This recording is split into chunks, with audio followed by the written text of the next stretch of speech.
आज की वीडियो में हम बात करेंगे कि चेक रिपब्लिक का वीज़ा रिफ्यूज़ल रेशो क्यों निकल रहा है आज के टाइम में।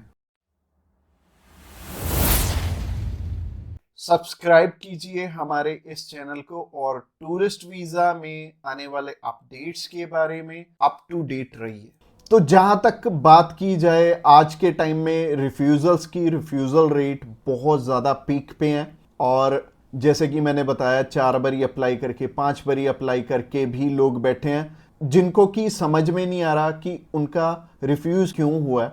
तो सबसे बड़ी इसमें दिक्कत होती है रिक्वायरमेंट्स की। एक एम्बेसी की जो रिक्वायरमेंट है ना, वो ना तो आपको किसी साइट से मिलेगी और ना ही इसमें इलेबोरेट आपको एम्बेसी करेगी। चाहे उन्हें खुद फोन लगा लेना, चाहे आप वीएफएस को फोन लगा लेना, वो भी आपकी हेल्प नहीं करेंगे। और तीसरी चीज आती है यहाँ पे कंसल्टेंट्स। बहुत सारे कंसल्टेंट्स हैं, बहुत कुछ जानते होते हैं, वो आपको इसलिए नहीं बताते क्योंकि उस काम को करने में हो सकता है 2 मंथ या 3 मंथ या फिर 6 मंथ का टाइम जाए। तो मेनली बात यही है कि जब भी हमने टूरिस्ट वीजा अप्लाई करना है, हम ध्यान से देख लें कि हमारी रिक्वायरमेंट पूरी हो रही है और किसी अच्छे कंसल्टेंट के थ्रू ही अप्लाई करना। मैं तो एक चीज बोलता हूं कि बड़े नाम के पीछे तो कभी मत जाना। देखो अभी कोई बड़ा नाम है तो उन्हें कोई फर्क नहीं पड़ता कि आपका वीजा आए चाहे आपका रिफ्यूज हो। बट हाँ, जैसे हमारे जैसी कंपनीज हैं जो कि अप्लाई करने का भी खर्चा बहुत कम लेते हैं और इसके बाद भी आपको पूरी पूरी सपोर्ट करते हैं हर एक फील्ड में, हर एक चीज में आपकी डॉक्यूमेंटेशन बहुत अच्छे से बनाते हैं। क्योंकि जितने नॉमिनल कोस्टिंग हम लेके चल रहे हैं ना, अगर आपका वीजा आएगा तभी हमारा बेनिफिट है। अगर आपका वीजा आएगा, आप 10 रेफरेंस हमें दोगे तभी हमारा बेनिफिट है, अदरवाइज हमारा कोई बेनिफिट नहीं है। जो पर्सन आपसे ऑलरेडी 25,000 50,000 रुपए एडवांस में ले रहा है, उन्हें आपकी प्रोफाइल से कोई मतलब नहीं है। अच्छा, दूसरी तरह के कंसल्टेंट ये हैं कि जो हायर साइड पे 20-25,000 रुपए आपसे पहले भी लेते हैं और 10 लाख रुपए बाद में भी लेंगे।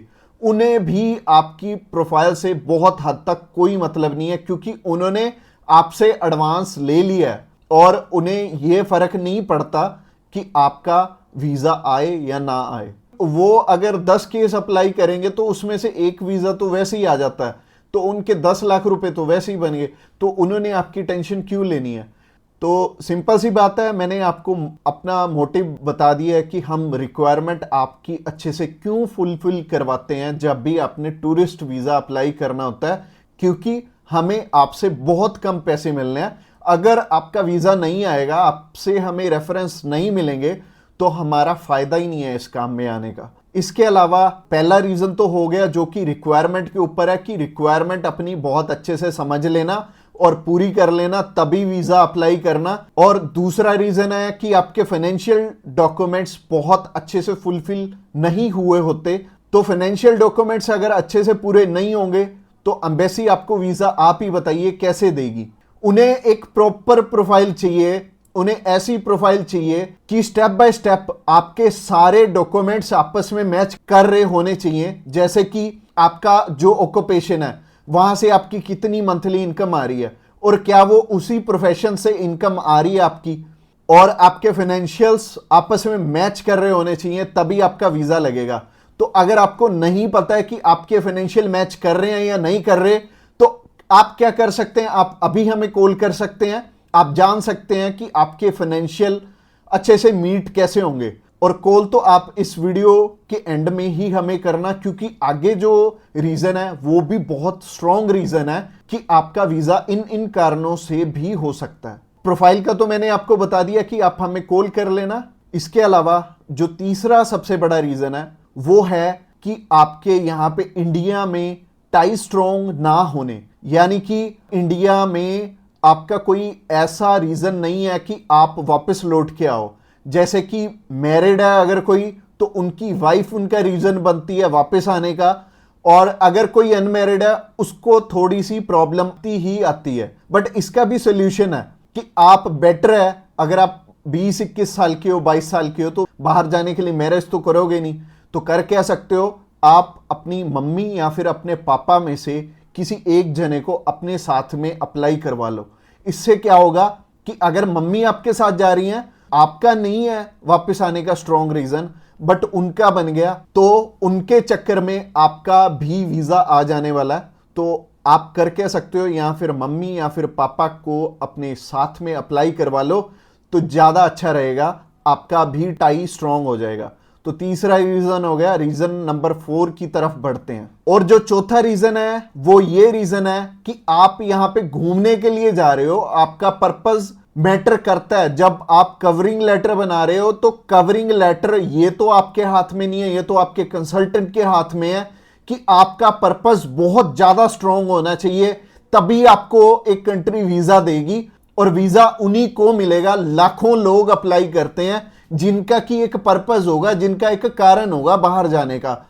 वीजा सिर्फ उन्हें ही मिलने वाला है जिनका एक रीजन बहुत ज्यादा स्ट्रांग होगा। तो रीजन बहुत ज्यादा आपका स्ट्रांग बनाएंगे अगर आप हमारे थ्रू अप्लाई करेंगे। तो ये चौथा कारण था आपका वीजा रिफ्यूज होने का। और ये 4 कारण ही हैं जो सबसे बड़े रिफ्यूजल के आपके चांसेस बनते हैं, जिन कारणों के पीछे। ये चारों चीजें अपनी ठीक कर लो। और जैसे मैंने पर्पस में बताया, पर्पस आपका बहुत ज्यादा स्ट्रांग हो जाएगा अगर आप हमारे थ्रू अप्लाई करेंगे।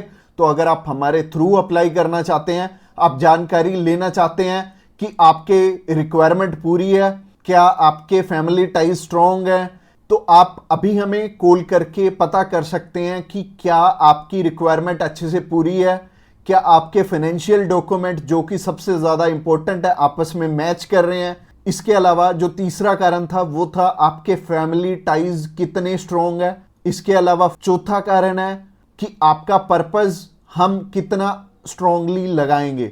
इसके ऊपर आपका वीजा डिपेंड करेगा। और वीजा चाहे आप फर्स्ट टाइम अप्लाई कर रहे हो, चाहे ऑलरेडी आपके 1 रिफ्यूजल है, 2 है, 3 है, 4 है, जितनी मर्जी आपकी रिफ्यूजल्स हैं, मैटर नहीं करती। हमारे पास बहुत सारे लोग आते हैं। एक पर्सन का हमने अप्लाई करके दिया था और उनका टोटल 12 बार रिफ्यूज था, 13th टाइम उनका वीजा आया था।